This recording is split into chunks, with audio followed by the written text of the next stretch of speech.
Good evening, everyone. Good morning, good afternoon. Thank you, everyone, joining us from all over the world. We have people from Israel, from United States, from Germany, France, all over the world registered to our webinar. My name is Alon Reutman. I'm a business development analyst here at OurCrowd. We are very happy to have you here with us. We have a great webinar for you today. Great speakers, great companies. And we're going to start with a quick overview of OurCrowd. What is OurCrowd? What do we do here at the business development team? This will be given by Lali David, head of business development and partner at OurCrowd.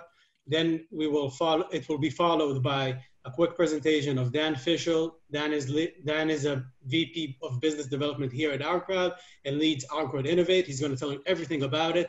And then once we finish with this quick overview, we're going to deep dive into cybersecurity and insecurity in this new world of COVID-19. Thank you very much for joining us. Lali. Hi, happy to be here. I'll share my screen.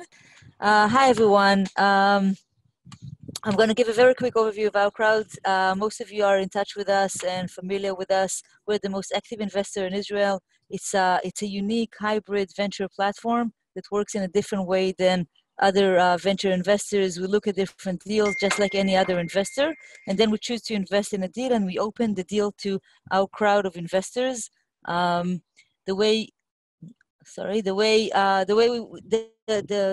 current status of OurCrowd is that we have more than $1 billion committed into deals and funds. We've looked and vetted over 10,000 different companies, invested in more than 200, also 22 different funds. This is a snapshot of our portfolio. It's very diverse across different sectors. Obviously, cybersecurity is a major area of interest for us. We've been active in cybersecurity since the beginning, with leading companies that are described here and included in this webinar. We also have more than 20 different funds that either we created, like Cure in digital health, or we just invested in. We took an LP position in leading funds in Israel and abroad, including USVP in the Silicon Valley, OFEC, Proof, F2 in the early stage sector in Israel, Maniv in mobility, and others. We have 5 different incubators, 4 of them here in Israel, backed by the Ministry of Innovation and the government of Israel in different sectors, such as deep technology from Jerusalem, cannabis, food tech in the north of Israel, and cybersecurity in Beersheba. We co-invest alongside leading venture capital funds, angel investors, and multinational companies, CVCs. I'm sure some of you are part of our co-investors, and we're happy to have you with us. Recently, we launched our innovation program, OurCrowd Innovate, which basically includes different ways for enterprises to collaborate with OurCrowd. We go through understanding where you are in the journey of innovation. And then once we assess your needs, we basically work with enterprises alongside knowledge, engagement, and community. We have excellent enterprises that are our corporate partners, such as Denso, Hitachi, Toyota Tsusho, Honda, Changi Airport, which is one of the most, I would say, interesting, fascinating cases for innovation these days. But most importantly, we continue to work with our portfolio companies to support their growth and connect them with relevant enterprises globally. So we're happy to have you here. One last point to make is that we are very proud partners of Tmura. Tmura is a leading company in Israel, non-for-profit, that supports other non-for-profit companies in Israel. We have 2 companies that are presenting today that are also part of the Tmura model. So I'm happy to include ITsMine and Perception Point in this privileged list of companies sharing their profits with companies in need in Israel. That concludes my presentation. Back to you, Alon.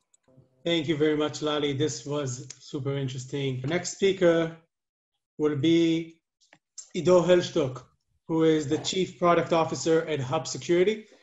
Hubsecurity is a next generation hardware security, developing a next generation hardware security module. Ido is going to tell us all about it. So Ido, without further ado.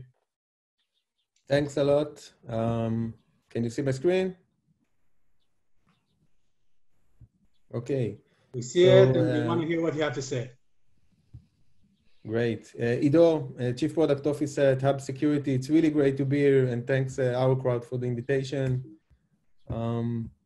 You know, 3 years ago, while still serving in the Army, I was leading the IDF encrypted cellular system mobile to enable IDF soldiers fighting in the field to have a secure mobile access from anywhere in the field to the headquarters when we hold the sensitive information.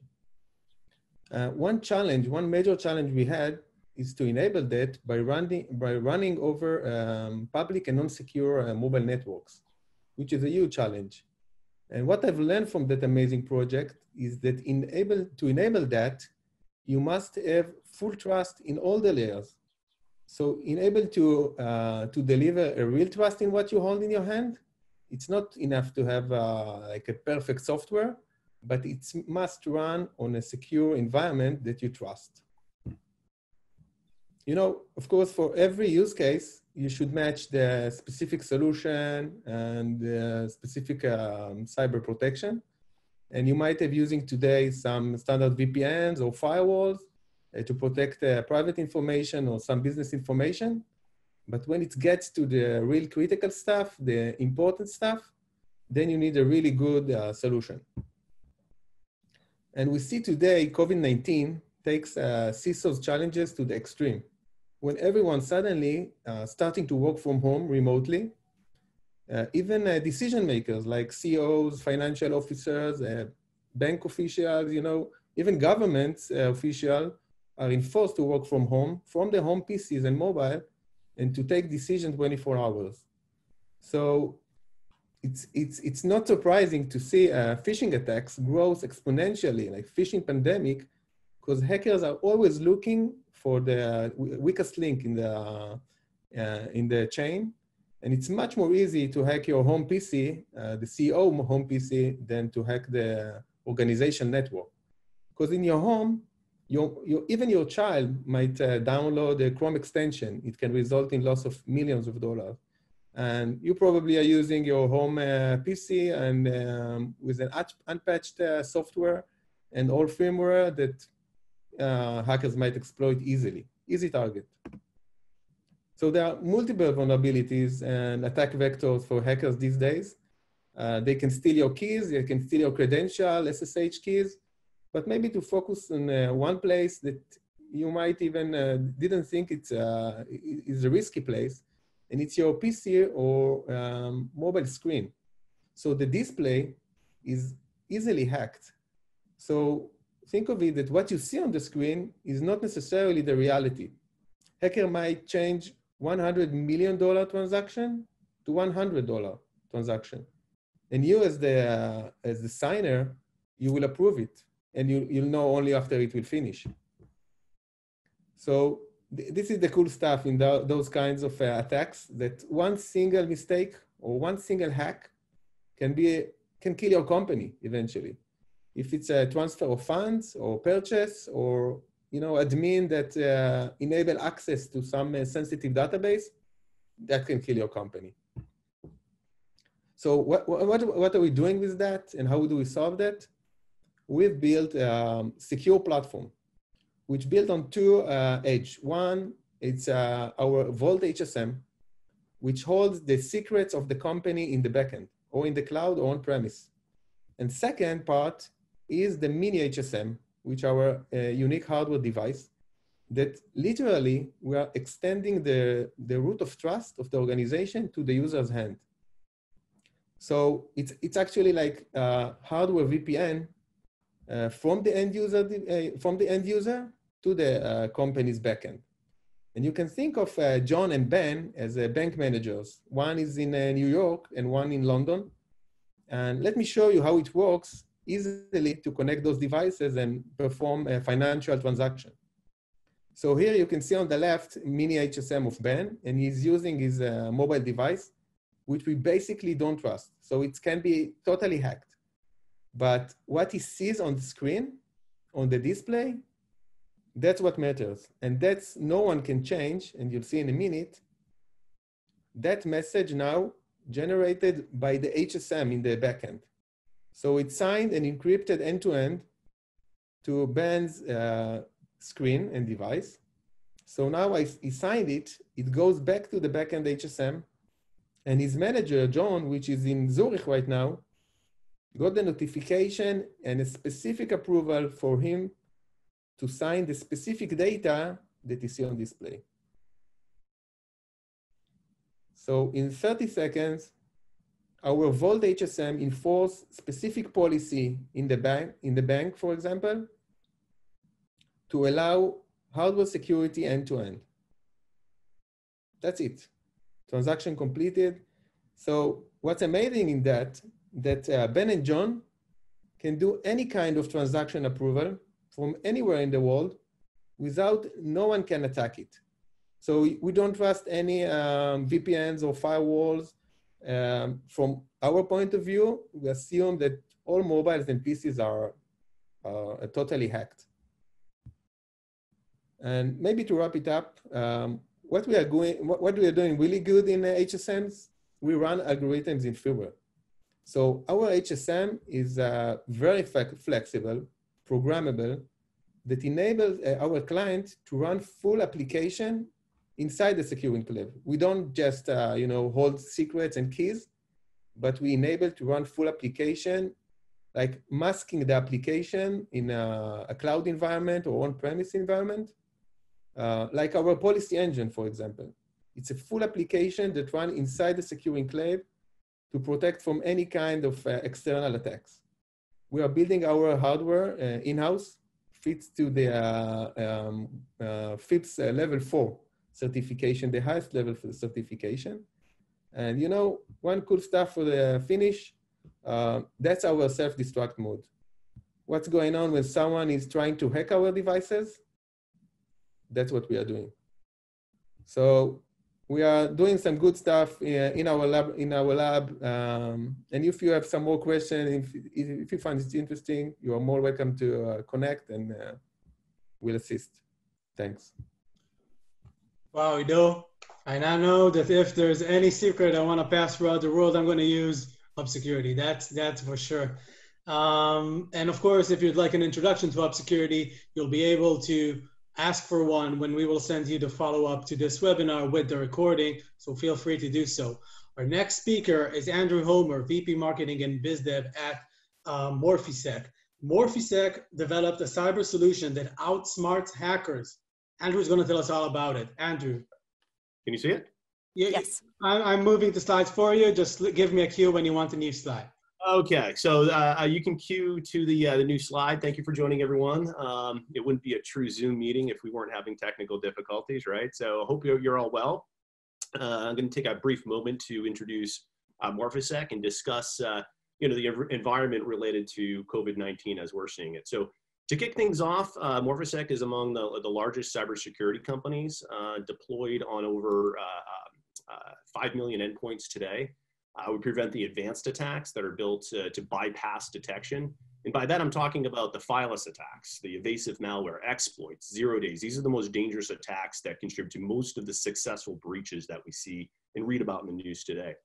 And we prevent threats before the damage. We do it automatically, architecturally, by locking down the attack through a technology we call moving target defense that hardens the endpoint from an attack, allowing for full business continuity.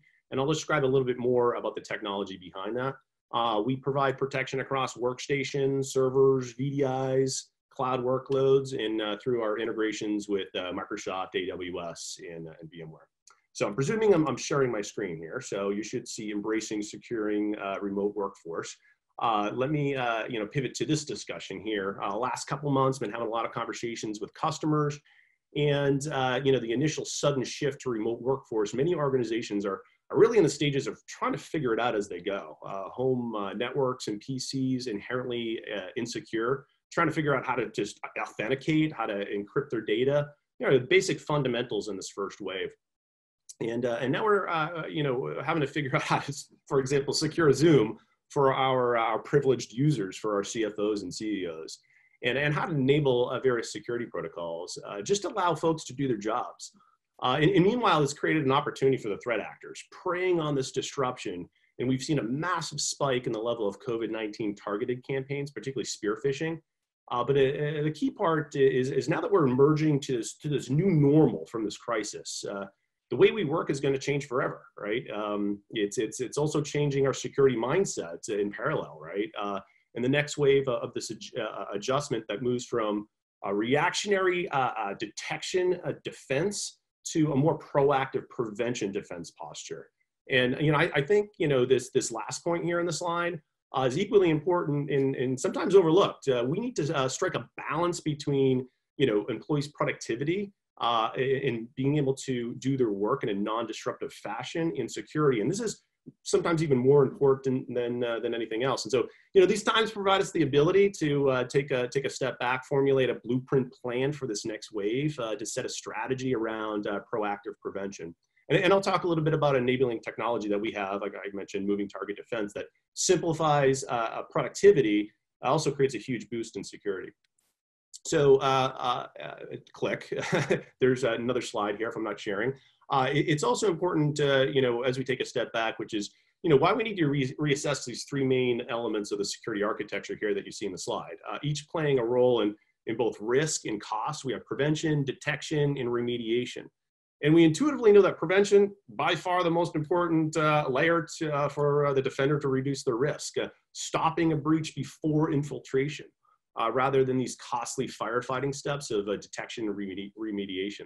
So, we do this a lot less prevention. I think we all know this than we should, mostly due to the fact that there's been a lack of innovation in the space, which historically prevention's been done by old tech, commoditized, signature-based antivirus.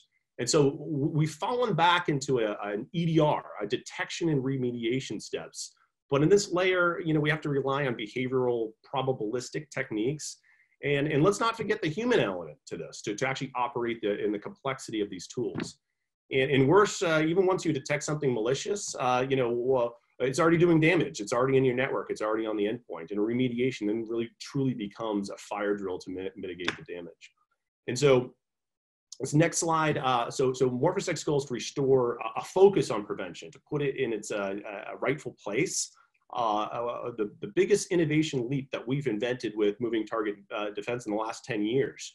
So to be clear about what I mean by prevention and what we're doing, it's not signature-based, it's not behavioral type. I'm talking about an offensive approach to prevention, an architecture that kills and traps the attack before any damage is done without needing any IOCs or any prior knowledge. And this is prevention that's deterministic. It's not based on probability, reducing our reliance on these detection and downstream remediation steps that I talk about. So the next slide here, given this, it's useful to kind of step back again and ask ourselves, why hasn't this been solved in prevention? And it's because the adversary has a powerful, enduring advantage today in the market. And that's a static and predictable endpoint target. To get at an application's memory resources where, again, most successful breaches occur. And so in this reactive approach, we set up various sensors. We know these as EDR, next-gen antivirus that monitor our systems and scan the memory, but the attacker finds clever ways to evade those sensors and develops a path to get at the memory resources to mount a successful campaign. And we see this all the time.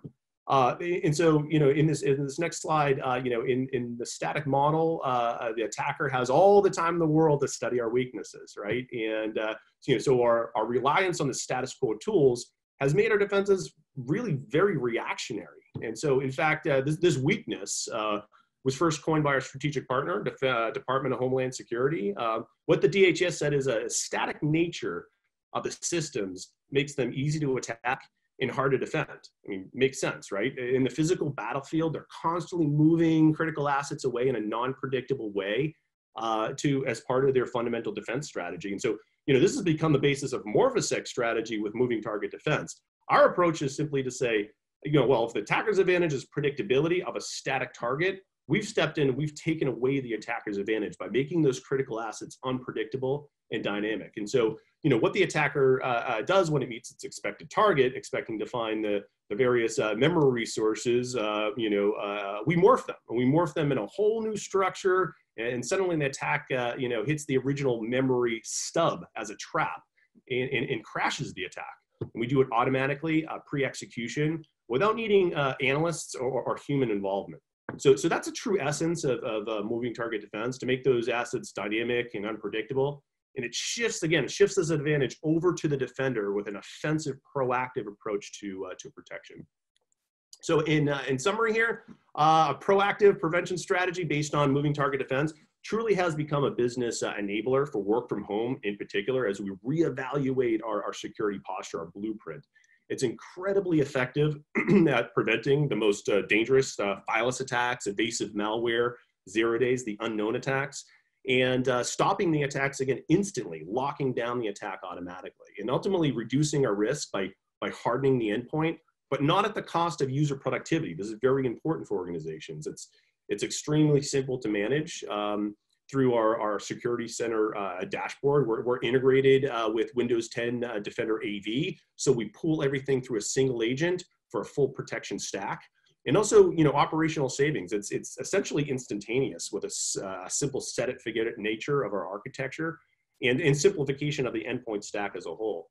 And finally, maybe most important of all here is really around business enablement, measured in terms of business continuity, allowing the automatic hardened protection for both end users and security teams and IT teams to focus their energy on the responsibilities, higher level responsibilities in the environment.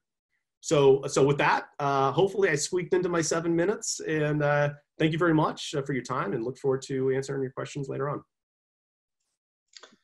Thank you very much, Andrew. That was a slight more than 7 minutes, but the secrets you told us about how you trick these hackers is absolutely amazing, and continue the good work.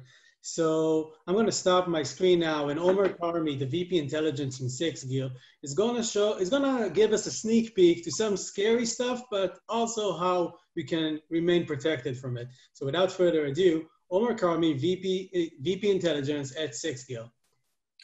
Thank you, Alon. Pleasure to be here. Thank you, everyone, for attending this session. And thank you, OurCrowd, for hosting this very important gathering on the implications of COVID-19 and the day after on cybersecurity. My name is Omer Karmi. I'm the VP of Intelligence for Sixgill. And our mission in life is simple and complex in the same time. We are trying to do an evolution, perhaps even a revolution in the field of cybersecurity.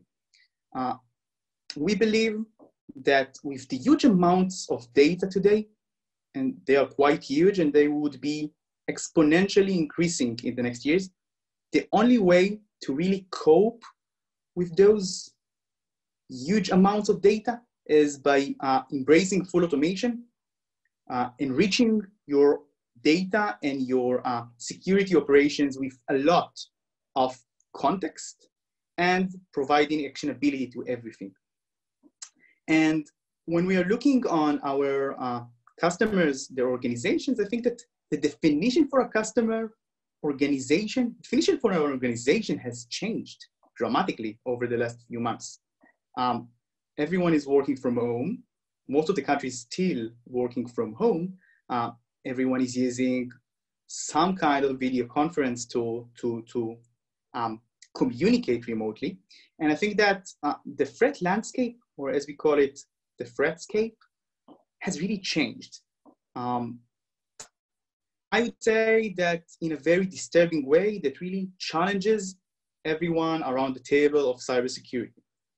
So first, the attack surface has dramatically increased. If you think, and I think that some of my colleagues also referenced to it, think of the number and diversity of endpoints that are being used by an organization today. Think of the assets that an organization holds. Everyone is having their home PC suddenly involved with their corporate network, new IPs, new domains, and threat actors are understanding it. They excel in using our fear, our uncertainty, our despair, our need for information in order to monetize it. So they are thinking of new TTPs, techniques, tactics, procedures to exploit. And lastly, but not least, I think that if you'll ask most of the CISOs and the CIOs, most of them will tell you that the current situation is limiting their control over their central corporate environment and the enforcement of their employees. just to give you a few examples of things that Sixgill have detected over the last few months with this new threat scape. I'm sure most of you have been tracking this dashboard somewhere in time over the last 2 months. It's the dashboard of Johns Hopkins University of Medicine for Corona situation. And it got a lot of traffic, unsurprisingly. Unsurprisingly as well, most of the threat actors have been trying to use it for some extent for their malicious activities. One of those, or actually one threat group that decided to take this dashboard, duplicate it, and creating a phishing page, which was used on several incidents that we have seen on the wild and on the underground for loading malware. This phishing page was sold for only $700 in a number of Russian-speaking websites on the dark web, forums and markets. I would say that you don't even need to go as far as something complicated, such as a phishing attack vector or a malware. You could even focus on video conferencing on Zoom, for example. So one of the things that we have seen is the evolution of how threat actors and cyber criminals are trying to exploit Zoom. In the beginning, we have seen a lot of, as it was referred on the cyber underground, Zoom raidings. On the beginning, it was very innocent to say it like this. Students were trying to raid their teachers' Zoom lessons. But as things moved forward and as the discussions became more complex and more intense, we have seen gatherings of cyber criminals. We have seen coordination in dedicated groups, in instant messaging apps, in forums, in Twitter, in Telegram, in Discord, in QQ, to actually do coordinated attacks on specific Zoom accounts. And lastly, which is usually the case with most of those evolutions in TTPs, we have seen dedicated tools which are meant to exploit and hack Zoom and other video conference tools. We have actually even seen the beginning of thinking of how to use those in order to load malware into the user's endpoints. And as you can see, it meets everyone in every region, in every place, whether it is North America, LATAM, APAC, or EMEA. And how can we tackle it, or how can we mitigate it? So I think it goes back to automation. The data is out there. The data is in enormous bulks of information which a human being can cope with. We believe that by taking a very strong analytics and take it and implement it on real-time basis on huge chunks of information with a lot of context, we are able to detect, to analyze, and to provide to our customers with the concrete alerts. And not only to do this, but also to push them and communicate them via the security platform of choice of our customers and our prospects.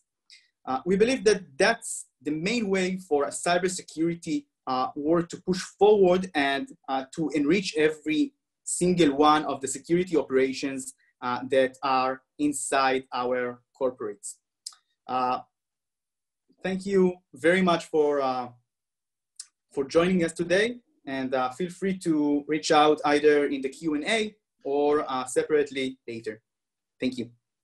Omer, thank you very much. This was super interesting. I love the way you keep track on what's going. You're able to provide insights with your customers, and thank you very much for sharing these insights with us. For everyone who is watching us, we have here really true experts in this field. Feel free to ask questions. Don't be afraid to ask something that is a bit more technical. We have technical people here as well. And without further ado, I'd like to move it on to Jonathan Levy, Director of Business Development at Perception Point. Perception Point offers a really, I think the best word to describe it would be comprehensive solution. So I won't steal the thunder from Jonathan, who will tell you all about it right now. Thank you, Alon. So thank you everyone for joining us, and thank you, Omer. My name is Jonathan Levy from Perception Point, as Alon mentioned, and we're a prevention as a service company that intercepts content-based attacks across all collaboration channels, such as email, cloud storage, CRM apps, and messaging platforms. Today, I'll be sharing insights and examples into the COVID remote working situation and its effects on the world, as well as our clients. Perception Point has been catching Corona-themed attacks daily, and we are seeing a significant increase in both amounts and creativity in the design of the attacks, which I will dive into my next slide. What we have seen during this period is a significant increase in the use of email and collaboration applications due to the need to be working remotely. Beyond email, which is a known fear, these new channels are a major threat. The same content in email is being shared across these channels, and attacks see it as a long-hanging fruit for the same email style attack. As mentioned before by Omer, Zoom is a great example for this, or Microsoft Teams, which usage increased by 75 million active users during this period. Throughout history, attackers have followed the adoption of tools by companies and adapted accordingly. They have mastered new attack techniques to fit the digital-first enterprise. The attackers are all using a combination of attacks that you see in the slide and channels.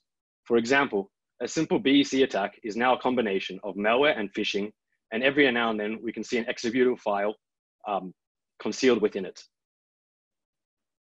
Focusing on the last 2 months, data from our clients show this significant increase in attacks due to the Corona situation. Sorry, my slide.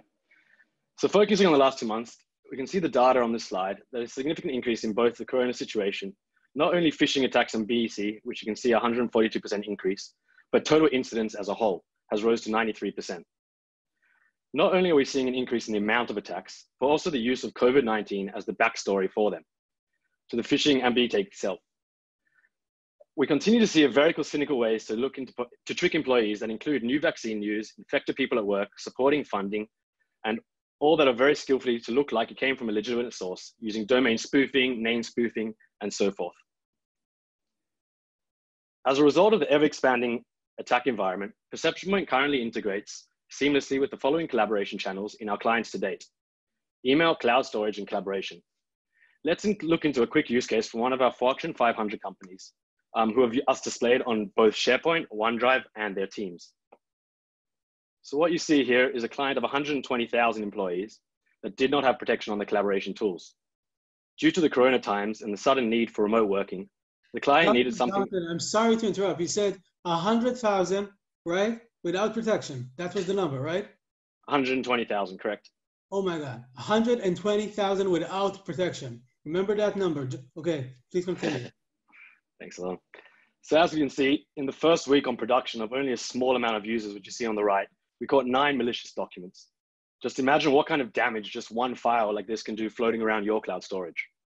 The result of this, instant protection and instant deployment company-wide for both OneDrive, SharePoint, and Teams. A little bit about Perception Point before I show you a quick catch from this week in our dashboard that relates to the coronavirus. Perception Point's main pillars are based on 4 different aspects. Firstly, superior detection. We are built up of a combination of next-gen dynamic and static engines, as well as image recognition algorithms to stop all types of attacks, from BEC, phishing, to malware and 0 days. Secondly is our speed and scale. Perception Point's unique technology enables the scanning of 100% of traffic dynamically, no matter how much the volume. Thirdly is our incident response team. Especially in this day and age where everyone's working from home, our clients receive direct access to our IR experts who provide an in-depth analysis of key trends, incidents, and techniques, serving as the IT, security, and SOX force multiplier. Lastly, but as important, is the plug and play. We know how busy IT and security teams are. As such, we've made sure our solutions are plug and play, zero fuss, zero overhead, and simple integration. As promised, let's take a quick look into an example from this week that a client of ours received. As you can see in this screenshot, it looks exactly like it's come from the WHO organization, which is the World Health Organization. And you can also even see that the domain is nicely tricked to who.int, a nice way to trick any unsuspecting end user. However, once we dive into the screenshot from our dashboard, we can see how and why this was caught as malicious. Not only did our image recognition algorithms catch a phishing link for the WHO domain, but we can also see our BE engines detected impersonation attempts. This information was not in threat intelligence, anti-spam, or policy, and came purely from our own anti-phishing algorithms and BEC.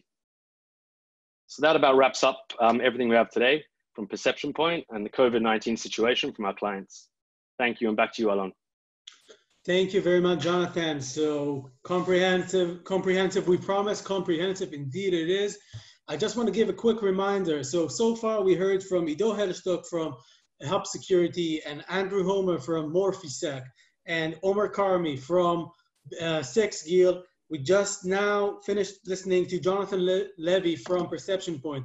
We encourage you, send questions, and I remind you all, by the end of this webinar, you will receive a recording and also a form. If you want an introduction to one of these companies, if you want to implement any of these solutions in your organization, you just need to fill out the form and we will facilitate the introduction. This webinar is hosted by the business development team here at OurCrowd. It's me, it's Lali, it's Dan.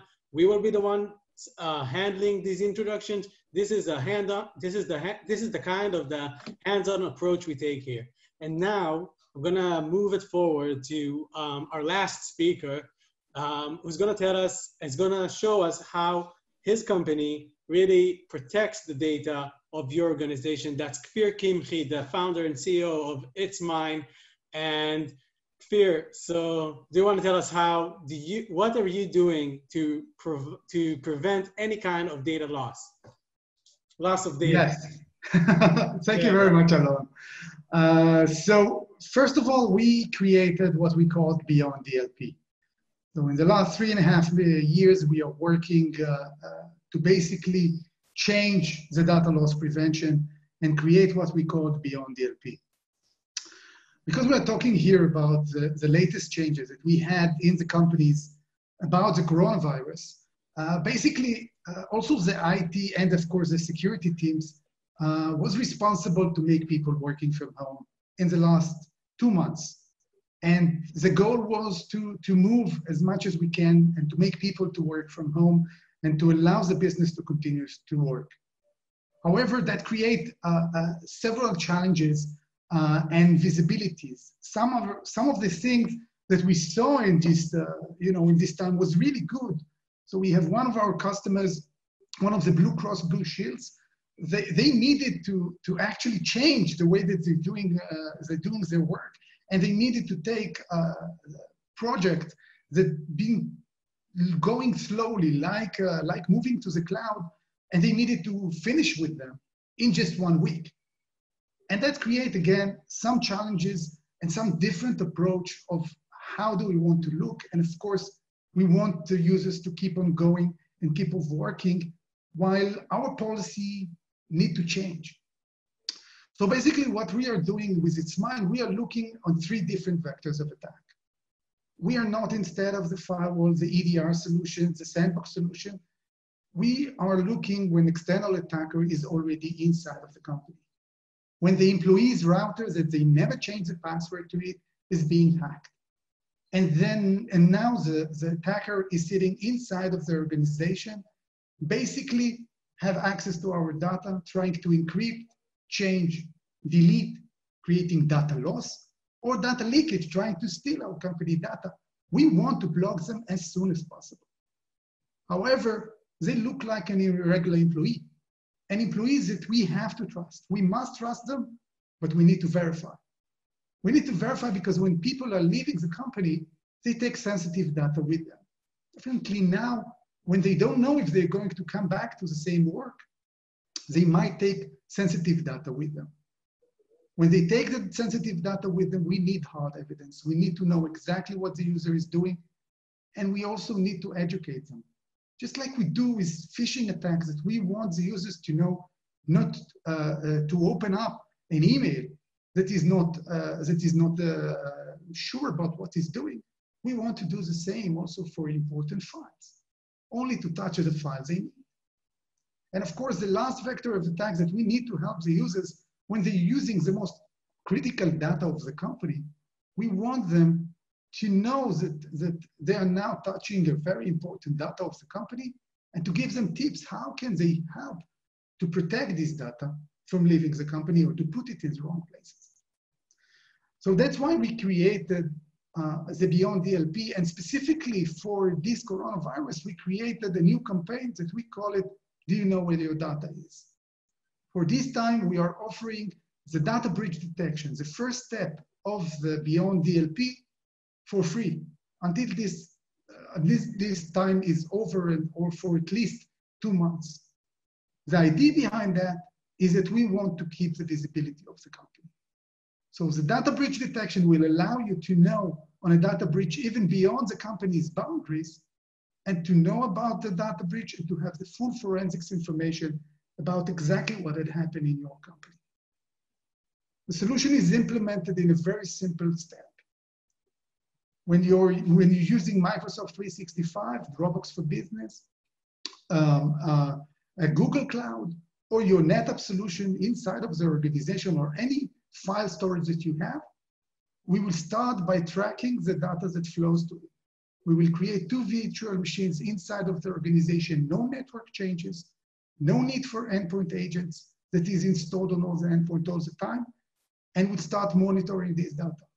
We will create logs from each of these data, and we'll find the most interesting places in your file storages. Immediately after the installation, you will see the areas, the red, the yellow, and the green, that we calculate according to the users that touch the company data.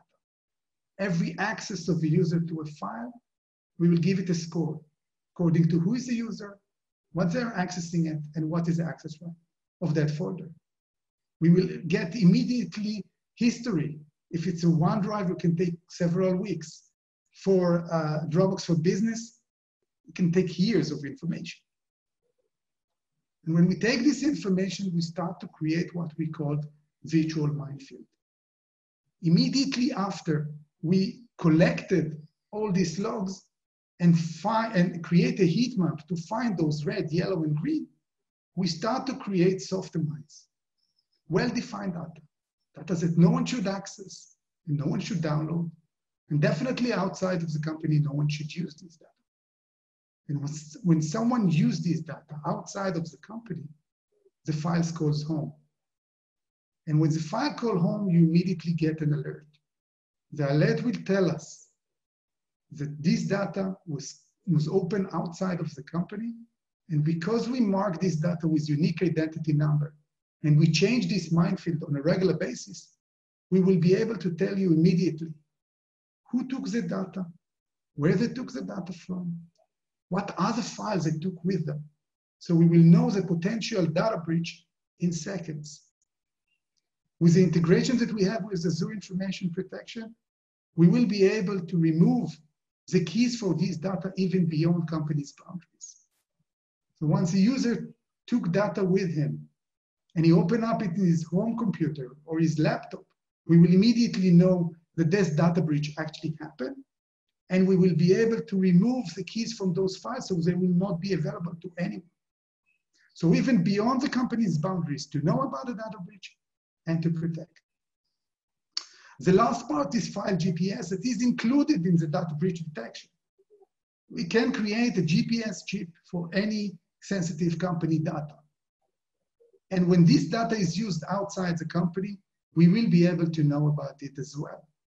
So for one central location, we will know when our data is used outside of the company, and we will be able to know if something goes wrong. This is the first step of the data breach detection of the Beyond DLP product.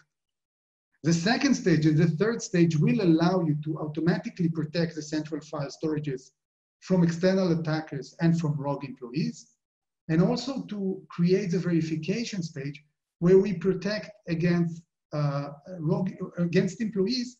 They just basically, we will try to help them to avoid doing mistakes when they're working on companies' real application, real files, sensitive files, and to make sure that they centralize these files into the central file storage where we monitor and protect. By doing this, we will protect structured and unstructured data at rest, in motion, and in use meeting with regulatory requirement like traditional DLP, but without the hassle. Less than 2 hours to implement, no endpoint agent that is installed on all the endpoint all the time, no network inline solutions, and to be able to protect and not just to detect. For this coronavirus, we can do, as we said, the data breach detection for free, no changes in the setup, no endpoint agent, no proxy, and we will be able to implement the solution in less than 1 hour. So that is about Did you say for free? For free for the until the paradigm is end, or for at least 2 months. For free, you're providing your data breach solution for free until this pandemic is over. Right. We want to give the organizations the capability to monitor and to stay in control. And we know that it's a hard time. No one knows what's going to happen. We want them to know about what's going on, mainly when they move to the cloud, and to have that visibility. So if someone who is listening to us now would like an introduction to you and the ITsMine team, within 1 hour, they can have this in their hands. Right. Wow, amazing, amazing. Okay, you were in the middle of a sentence, I'm sorry. No, I finished. Thank you so much. Okay, thank you very much, Kfir. I'm gonna share my screen now. Thank you very much, everyone. So I'll just give a quick reminder. So we had Ido Helstock from Hubsecurity. We had Andrew Homer, VP Marketing and Business Development at Morphisec. Omer Karmi, VP Intelligence at Sixgill, followed by Jonathan Levy from Perception Point and Kfir Kimchi from ITsMine. If all the speakers, if you can please turn on your video, that would be great so we can see. We're going to move now to the Q&A. I will be moderating it together with Lally David, partner and head of business development from the beginning of this webinar. Right. Alon, before we move to the Q&A, please just share about the next week's seminar, webinar, and then we'll move to the Q&A. Okay, cool. So actually, everyone who's listening to us, we are very, very happy to invite you to our next week webinar. And that's actually gonna continue this series covering cybersecurity issues, focusing on financial crime and IoT cybersecurity. We're gonna have some great companies. It's gonna be Nanolock and IXDen, CyberX, Tetherate, some of the leading companies in their fields. It's gonna be the same time. We're gonna send out the registration link very soon together with the recording and the feedback form for this webinar. You can take a look now at the description. We would love to see all of you. Bring your CISOs, bring your CIOs, bring your security teams. It's gonna be the same time next Thursday, May 21st, IoT cybersecurity and financial crimes, covering these challenges that the new world of COVID-19 is bringing to us. Thank you, Alon. Thank you, Alon. Let's move to the Q&A because we actually have a bunch of questions in a very few minutes. So the first question, I think it's for John to respond to. How does the recent massive increase in attacks are actually correlating with the number of successful attacks? You showed statistics on the number of attacks. Maybe you can share how successful these attacks are? And just unmute yourself, please, John. Thank you, Lali. So yeah, as the numbers show, those attacks, we can't actually know exactly what's happening at the end of the result of how much money that attacker would have taken, what the ransomware would have done, or what the inside attack would have happened. Perception Point's in prevention mode. So we're actually stopping the attack before it gets, for example, into the inbox of the end user. But I can look into from our research team and find out the stats and see where these attacks have led to. If you want to just shoot me an email with your details, I'd be happy to answer you in more detail. Okay, and just to share with the speakers that you can answer live in the Q&A box. Another question is more general. It has to do with the Chinese involvement, saying that the largest hacker in the world is actually the Chinese government in many cases. How can startups outsmart the Chinese government? So this is more of a general question. If anyone wants to share any wisdom specifically in that context, it's an open question. Feel free just to spend a minute relating to the Chinese sort of threat. Sure.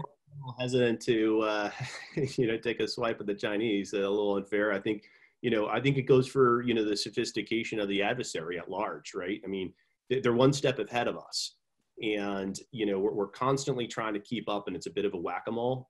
The adversary has amazing advantages out there, whether it's artificial intelligence, machine learning. They have all the tools and the sophistication to bypass. And so we need to rethink. It's more of a mindset thing, right? Rethink our security posture towards, you know, preventative mechanisms, and how we take the offensive approach on defense to a flush adversary with all the resources in the world that they need to carry out a campaign. Thank you, Andrew. I think generally from our perspective as investors, obviously we don't take any single blame on any specific hacker, but we see brilliant technologies, and regardless of the size and sophistication, the sophistication is actually extremely high and able to compete and deal with any threat. Another question was specifically for Sixgill. Lali, maybe to add some. Sure. So I wouldn't refer to the Chinese or other governments, but I guess that, you know, it's known that lots of organizations in the world are using techniques to hack your supply chain. So really, if you're working on the best PC, the best laptop in the world or mobile, you should really keep your supply chain free, unhackable. You must be in all the layers and all the stations from the moment it's manufactured, code is burnt inside and signed, and until it gets into your office or your company. Everything must be secure from the moment the chip is manufactured. Thank you. Another specific question was for Sixgill, in terms of where do you store the data? Generally, is it not too costly for you? No, so it's not too costly. We store it, as most of the companies, on various platforms, AWS and etc.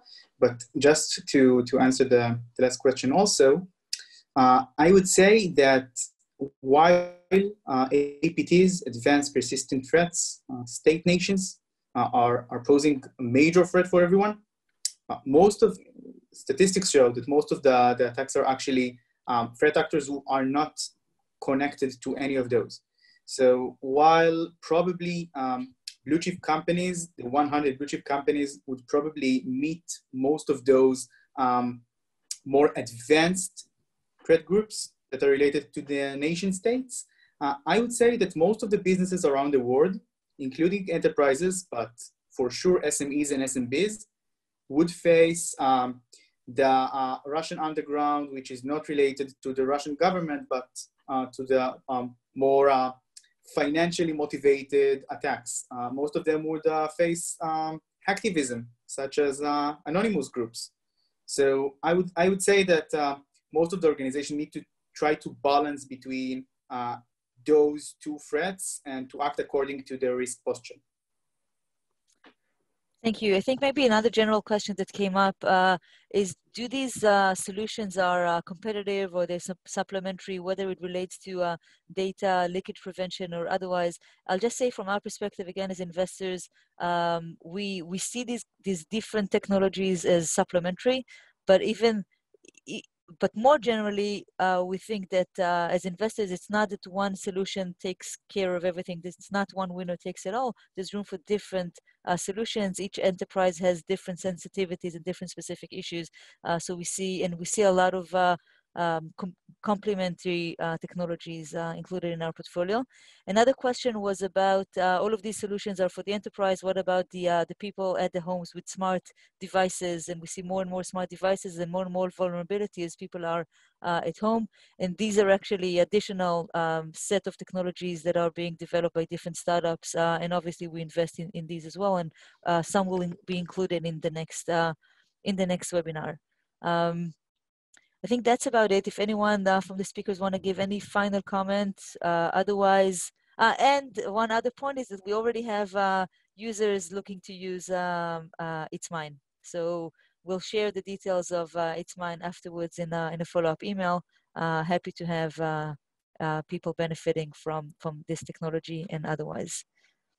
So thank you very much, everyone. We will follow up with an email and introductions to all of the companies. We look forward to having you next week in our second cybersecurity webinar. Thank you. Thank you very much. Thank you very much. Thank you very much. Everyone, stay safe.